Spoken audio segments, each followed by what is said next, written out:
স্বৈরাচার সরকারের আমলে রাজনৈতিক হয়রানিমূলক ৭,১৮৪টি মামলা প্রত্যাহারের জন্য সুপারিশ করা হয়েছে বলে জানিয়েছেন আইন উপদেষ্টা ডক্টর আসিফ নজরুল। তিনি বলেন, বিশেষ ক্ষমতা আইন বা নিবর্তনমূলক আইনের সংশোধনে রাজনৈতিক ঐক্যমত্যের সিদ্ধান্ত নেওয়া হবে।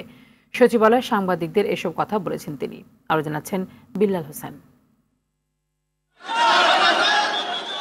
বিগত ১৫ বছর আওয়ামী লীগ শাসনামলে বিরোধী দলকে দমন করার জন্য মামলাকে প্রধান হাতিয়ার হিসেবে ব্যবহার করেছিল স্বৈরাচার শেখ হাসিনার সরকার। সারা দেশে লক্ষাধিক হয়রানিমূলক মামলা দায়ের করা হয়।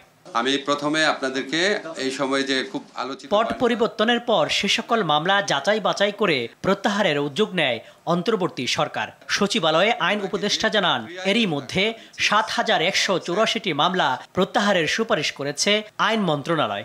সন্দিগ্ধ আসামিদের জামিন দেওয়া হচ্ছে, এজাহারভুক্তদের না, এবং পুলিশ ফরওয়ার্ডিং এ যাদের রাজনৈতিক পরিচয় আছে তাদের ক্ষেত্রে না। রাজনৈতিক হয়রানি করার জন্য জঙ্গি সাজানো হয় নাই। আমার ঢাকা বিশ্ববিদ্যালয়ে রাজনৈতিক হয়রানি করার জন্য যদি শিবির সাজানো হয়, পিটিএ পুলিশে দেওয়া হয়, তাহলে মামলা করা হয় নাই?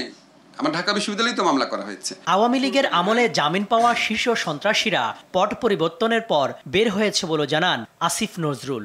সন্ত্রাসীদের জামিনের 4টা জিনিস ঘটেছে। এটা হচ্ছে আগের আমলে জামিন পাওয়া লোকরা আপনার বেল বন্ডে বের হয়ে গেছে। অনেক কিছু অধিকাংশ জামিন হাইকোর্ট থেকে হয়েছে। এই জামিনগুলো আবার আপিলেট ডিভিশনে বেশ কিছু সংখ্যক বাতিল হয়েছে। শিশু আসিয়া ধর্ষণ মামলার চার্জশিটের পর 90 দিনের মধ্যেই বিচার কাজ শেষ হবে বলে জানান উপদেষ্টা। এ সময় মডেল মেঘনা আলমের গ্রেপ্তারের প্রসঙ্গ নিয়েও কথা বলেন তিনি।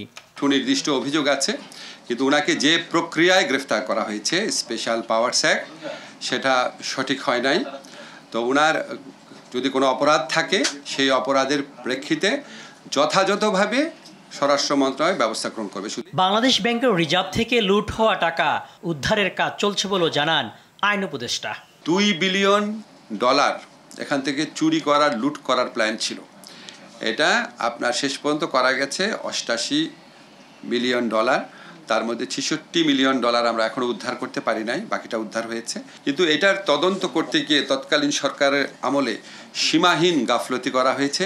বিল্লাল হোসেন, RTV, ঢাকা।